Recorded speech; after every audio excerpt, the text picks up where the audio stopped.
Bonjour mes amis, êtes-vous empathique ou codépendant? Ce sont deux termes qui se ressemblent beaucoup, même lorsqu'on les lit. Si on lit ça un peu rapidement, on peut se dire « Oh, c'est à peu près la même chose ». Ça veut dire en gros que si l'autre est triste, je serai triste aussi. Ça veut dire que j'arrive à ressentir les gens. Peut-être même que c'est une bonne chose finalement d'être un peu empathique ou dépendant affectif ou codépendant. Peut-être qu'on peut se dire aussi finalement c'est quoi ce nouveau terme de codépendance? Encore un truc inventé par les magazines féminins, un truc à la mode ou un truc de psy pour me faire croire que j'ai une maladie. Et il s'avère que lorsqu'on comprend la signification de ces deux mots, quand on comprend les effets qui sont causés par ça, lorsqu'on a ce genre de traits de caractère, quand on a ce genre même de pathologie, de troubles psychologiques, de codépendance, ça peut pourrir une vie entière. C'est-à-dire que ça vient changer votre quotidien, votre relation avec les autres, ça vient même pourrir totalement votre couple et mener forcément à l'échec votre vie amoureuse.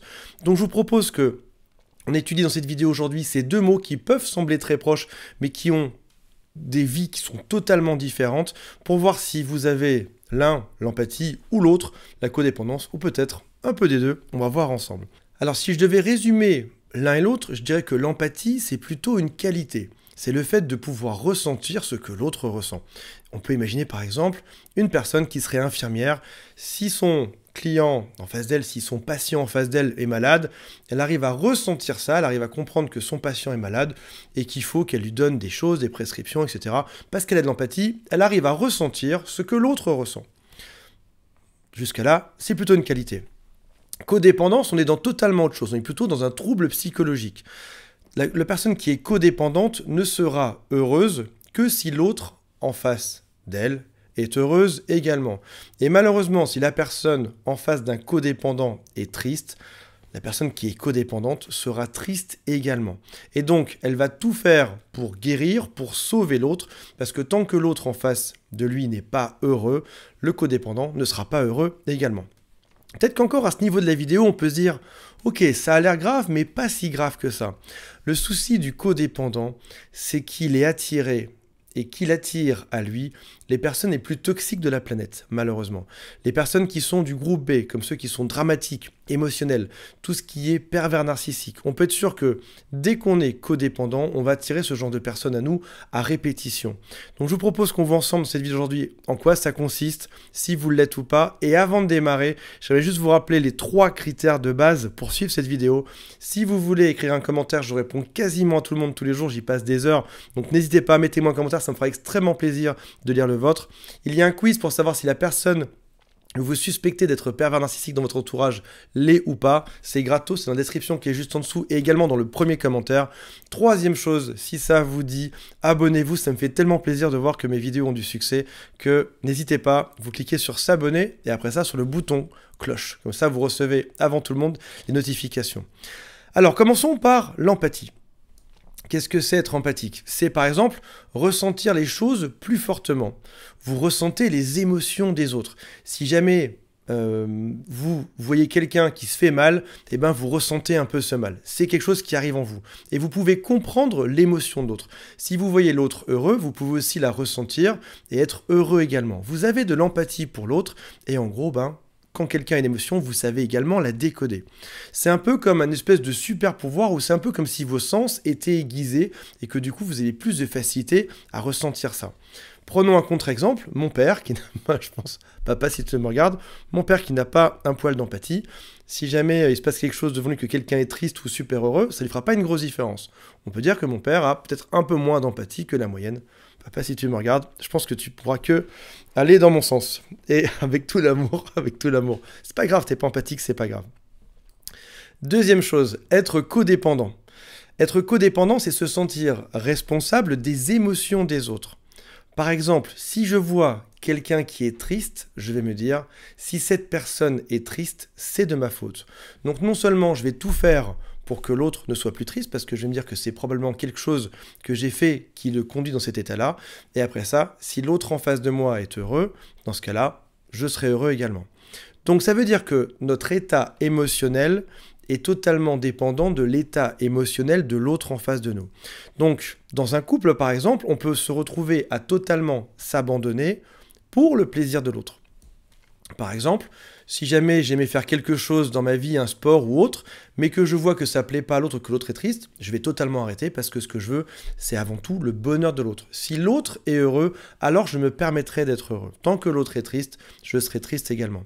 Ça veut dire aussi qu'on peut être en stress au moindre signe. Si jamais je vois l'autre qui rentre du travail le soir et qui est triste, je vais me dire mince, c'est forcément quelque chose que j'ai dit ou que j'ai fait, c'est de ma faute. Alors que finalement, l'autre peut être triste en rentrant du travail parce qu'il a eu des bouchons juste avant d'arriver, parce qu'il s'est disputé avec son chef ou son collègue, parce que n'importe quoi en fait, parce qu'il a mal à la tête à cause d'un rhume. C'est pas forcément de ma faute. Mais le codépendant va se dire, c'est de ma faute si ça se passe comme ça.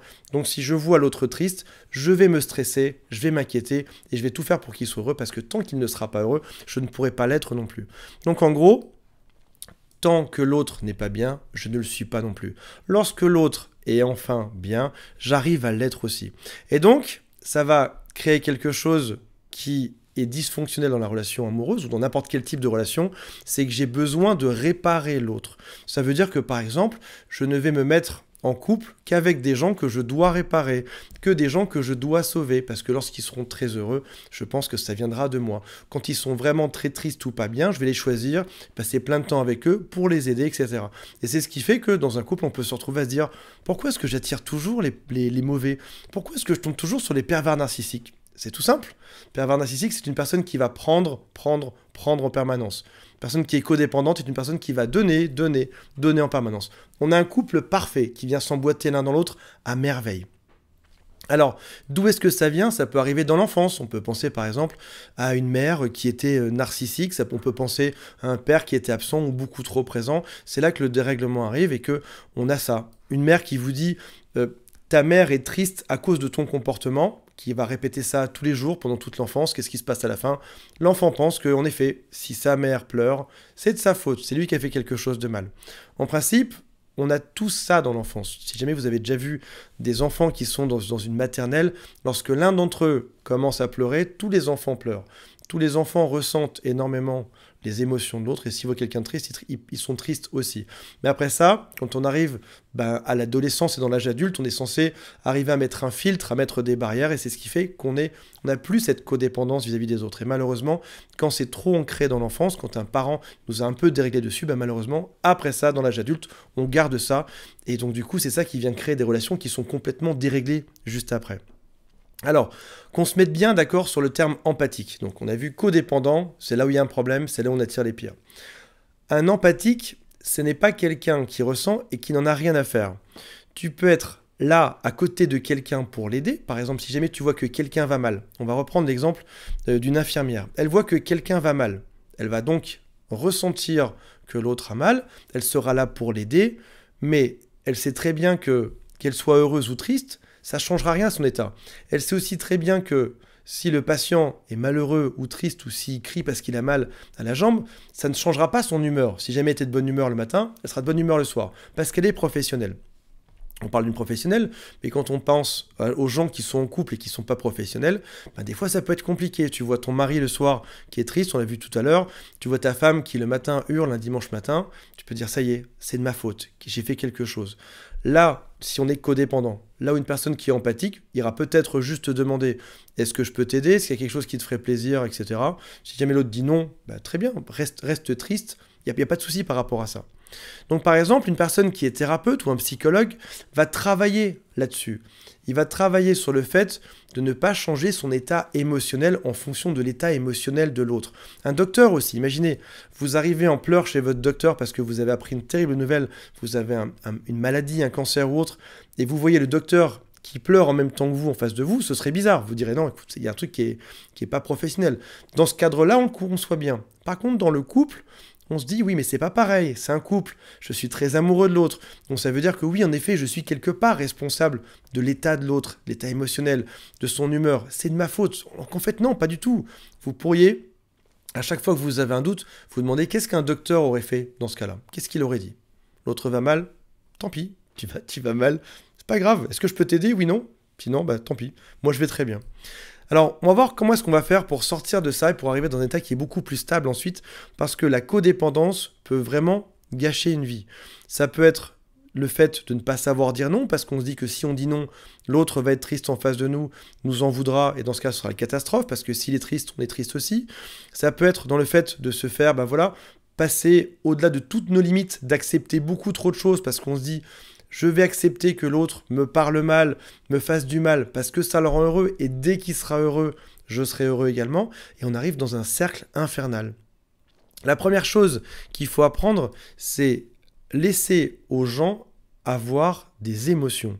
Alors, si vous n'êtes pas du tout codépendant, ni que vous avez de l'empathie, cette phrase doit vous paraître tellement simple, vous devez vous dire, oui, pourquoi est-ce qu'il se dit ça? Si vous êtes par contre codépendant ou empathique, vous devez comprendre de quoi je parle. Apprendre à laisser aux gens le fait d'avoir des émotions. Une personne n'est pas bien, c'est son problème. Par exemple, je peux m'autoriser à ce que l'autre soit pas bien, je peux aussi m'autoriser moi à ne pas être bien, et pour autant, je peux m'autoriser à ne pas aller sauver l'autre. Ok, t'es pas bien, tu as crié, en criant tu m'as rendu pas bien, pour autant, je vais pas te sauver, débrouille-toi avec ça. Donc, ça peut être aussi d'aller laisser les autres trouver leurs propres solutions. Je pense à des couples qui m'appellent parfois et qui me disent, voilà, j'ai prêté beaucoup d'argent à ma femme, j'ai trouvé un métier à ma femme, ou j'ai trouvé une voiture à mon mari, ou j'ai fait tel type de sacrifice sur les tâches, etc., pour le sauver, parce que dans son travail, ça se passait mal, parce que dans sa vie, ça se passait comme ça, etc. On voit tout un tas de sacrifices en disant, si je me sacrifie, je vais le sauver, ça va aller mieux pour l'autre. Et du coup, à la fin, il regrette, il se dit, mince, pourquoi j'ai fait ça? Alors que l'autre, en fait, a juste profité de moi. On est dans un cadre où l'autre a peut-être été manipulateur dans un sens et codépendant dans l'autre. Donc, la meilleure des choses, c'est d'arriver à laisser aux autres trouver leur propre sagesse, trouver leur propre solution. Par exemple, il n'est pas nécessaire de sauver les gens, on peut simplement leur donner des outils. Un outil, ça peut être quoi? Ça peut être une session de coaching. Si un jour, vous m'appelez pour qu'on fasse du coaching ensemble, je ne vais pas chercher à vous sauver. Mon état ne changera pas en vous ayant au téléphone. Par contre, je vais vous donner des outils. Des outils, ça peut être par exemple un livre, ça peut être des suggestions, ça peut être des choses que moi j'utilise pour me sortir de ce genre de choses. Et dans ce cas-là, je peux être présent pendant que l'autre a mal, pendant que l'autre souffre, je peux être présent pour l'aider, mais de même que je peux ne pas assister à la résolution de tout ça. Je l'aide quand il va mal, 3 mois après ça va beaucoup mieux, je peux ne pas être là. Mon état ne changera pas par rapport à ça. Je peux aussi ne rien faire. Admettons, un ami me dit que, ou une amie m'appelle, elle est désespérée parce qu'elle est en pleine rupture amoureuse, je peux tout simplement être un bon ami en l'écoutant et acquiescer quand elle me parle. Oui, en effet, les hommes sont tous des salauds. Oui, en effet. Et il m'a dit ci, il m'a dit ça. Oh non, comment ça se fait? Je me contente d'écouter. Donc, ça paraît simple lorsqu'on démarre cette routine, quand on commence à travailler dessus. Mais c'est une tâche qui m'a pris tellement de temps. Vous savez, il faut déconstruire toute une partie des choses qu'on a appris dans l'enfance et arriver à réapprendre à dire non, réapprendre à mettre des limites. Se dire, voilà, je vais dire non, mais qu'importe l'état dans lequel se trouvera l'autre derrière, ça ne me regarde pas. Donc, la première étape, on l'a vu, c'est apprendre à laisser les autres avoir des émotions. Ils ont des émotions, ils sont heureux, ils sont tristes, ça les regarde. Deuxième chose, c'est mettre des limites. Apprendre à dire non. Il y a quelque chose d'extrêmement jouissif là-dedans. Apprendre à dire non. Est-ce que tu viens m'aider à déménager? Non. L'autre demande pourquoi? Juste, j'ai pas envie. C'est tout. Apprendre à dire non. Si jamais vous avez envie, allez-y. Mais arrêtez de sacrifier sa vie pour les autres. Commencez à savoir qui on est et s'affirmer par rapport à ça. Et on peut s'entraîner à dire non parce que je suis sûr d'une chose, c'est que c'est pas quelque chose qui arrive en un claquement de doigts. Il faut s'entraîner à dire non pour être de plus en plus à l'aise avec ça. Commencez par dire non à la boulangerie. Quand la personne vous dit est-ce que vous voulez une baguette de pain en plus, etc. Non. Ça peut être quand on va acheter des vêtements. Est-ce que vous avez besoin d'aide, que je vous montre les choses? Non. Ça peut être après ça quand un ami nous demande un petit service. Est-ce que tu peux ramener ci, ramener ça? Non, désolé, ça m'arrange pas. C'est pas sur ma route, c'est pas sur mon chemin, ça va pas être possible. Désolé. Et apprendre à dire non sans justification, parce que la justification, c'est quoi? Encore une fois, c'est essayer de préserver l'humeur de l'autre quand on dit non. Donc, une personne qui est codépendante, quand elle va dire non, déjà, elle va dire un tout petit non, ou elle va dire, je sais pas, je vais essayer, je vais voir. Et alors, si jamais elle dit non, elle va se justifier 1000 fois. Non, je peux pas parce que, écoute, le jour là, exactement, c'est très compliqué, etc. Donc, elle va en rajouter des tonnes et des tonnes. Non, on dit non, on n'a même pas besoin de se justifier. Point numéro 6, c'est d'avoir enfin une identité. Se poser des questions qui sont simples, mais c'est par exemple, qui suis-je? Ou même, qu'est-ce qui est important pour moi? Et peut-être même, pourquoi est-ce que j'ai besoin de l'approbation des autres et pourquoi est-ce que j'ai autant eu besoin de l'approbation de mes parents et peut-être encore, pourquoi est-ce que j'ai besoin aujourd'hui de l'approbation de mes parents. Donc ça, c'est un travail qui prend du temps. Moi, pour ma part, je vous l'avoue en toute transparence, j'y suis encore aujourd'hui. Je reviens de très très loin. Je suis encore là-dedans aujourd'hui. Et ça prend du temps. Ça prend du temps et pourquoi pas en fait? Pourquoi sans vouloir accélérer la chose? On a peut-être été chez nos parents pendant 20 ans dans notre vie, on en est sorti après, et peut-être qu'il faudra pas 20 ans pour s'en sortir. Peut-être qu'il faudra juste quelques années, ou peut-être même quelques mois. En quelques mois, on va réussir à s'autoréguler, à être bien. Et on va voir le résultat dans quelques secondes, mais ce que je veux dire par là, c'est que lorsqu'on arrive à retrouver son identité, quand on arrive à savoir dire non, quand on arrive à s'affirmer, on a une vie qui est beaucoup plus heureuse, parce qu'on ne dépend pas de l'humeur des autres. On dépend de notre humeur et on se bat pour soi-même. Avant de vous donner le résultat que vous allez obtenir dans quelques temps quand vous allez faire ce travail, j'aimerais juste vous rappeler les 3 choses. Mettez un commentaire, commentez la vidéo, dites-moi votre avis dessus, ça me fera tellement plaisir. Racontez-moi votre histoire. Deuxième chose, il y a un quiz pour savoir si une personne est en train d'abuser aujourd'hui de votre gentillesse ou de votre codépendance. C'est juste en dessous, dans la description de la vidéo et en premier commentaire. Troisième chose, si vous le souhaitez, cliquez sur je m'abonne, cliquez sur la petite cloche pour recevoir des notifications de vidéos avant tout le monde. À quoi on peut s'attendre quand on a fait ce travail en douceur, quand on a appris à dire non, quand on a appris à définir qui on était, ce qu'on aimait sur Terre, comment mettre des barrières? C'est que notre bonheur ne viendra pas juste de rendre les autres heureux. Vous savez, il y a ces personnes qui passent leur journée à rendre service aux autres, parce que plus ils auront rendu service aux autres, et plus ils seront heureux eux-mêmes. Et malheureusement, ils auront travaillé sur le bonheur de tout le monde, sauf sur le leur. Ils auront donné à tout le monde, sauf à eux-mêmes. Et c'est ça qu'il faut éviter. Vous avez beaucoup plus de valeur que ce que vous donnez aux autres. C'est ça qui est important. On se dit, oui, mais si je donne pas aux autres, quelle sera ma valeur derrière? Personne ne va me reconnaître, personne ne va m'aimer. Non, stop. Commencez par vous aimer. Les autres viendront tout seuls après, juste ensuite. Il y a une dernière chose que vous devez savoir et qui est très importante, c'est que beaucoup de gens n'aimeront pas ça. Beaucoup de gens vont se rebeller quand vous allez commencer à dire non, quand vous allez commencer à mettre des limites, quand vous allez commencer à dire stop, quand vous allez commencer à montrer qui vous êtes vraiment, quand vous allez arrêter de vous justifier, quand vous allez arrêter de donner à ceux qui ont toujours pris. Il y a des gens qui seront énervés et qui vont vous en vouloir et qui vont pousser encore plus vos limites pour que vous acceptiez et pour que vous ne changiez surtout pas. Parce que les gens qui sont pervers narcissiques, les gens qui sont manipulateurs vont prendre et n'acceptent pas qu'on puisse leur refuser sur des choses. Donc ça veut dire que ça va prendre du temps pour faire changer les mentalités, pour vous endurcir, pour être de plus en plus ferme sur vos non, sur vos stops. Ça va vous prendre du temps. Et les autres en face vont vous mener probablement à la vie dure. Je pense peut-être à vos parents, peut-être à vos conjoints, conjointes, copains, copines, hommes, femmes, amis. Ça va prendre du temps. Et puis, ça va prendre du temps aussi parce que vous allez trouver d'autres types de personnes ensuite. Des gens qui n'abusent plus de vous. J'ai réalisé il y a quelques années de ça que j'avais un entourage qui était totalement toxique. Que ce soit de la famille plus ou moins proche, que ce soit des amis dans mes relations de travail. J'étais la personne qui était au centre et qui était codépendante et qui donnait toujours tout. Et m'en sortir un à un pas après l'autre, de toutes ces personnes-là, ça m'a pris du temps pour avoir une vie qui est tellement plus heureuse aujourd'hui. Et encore, le chemin n'est pas fini, mais c'est tellement plus heureux d'avoir son propre bonheur. J'ai envie de dire un bonheur égoïste. C'est-à-dire qu'on pense à soi d'abord. Vous savez, c'est un peu comme dans les avions, quand il y a une dépressurisation, il y a le masque qui tombe, et la consigne, c'est d'abord, mettez-vous à vous-même le masque avant de donner ceux des enfants autour de vous. Et là, c'est pareil pour le bonheur. Commencez par votre propre bonheur, et quand vous serez suffisamment heureux, transmettez ce masque à ceux qui sont autour de vous. Mais c'est un chemin qui est long, mais qui en vaut tellement le coup derrière. On se retrouve pour une prochaine vidéo demain. Salut à tous, bye.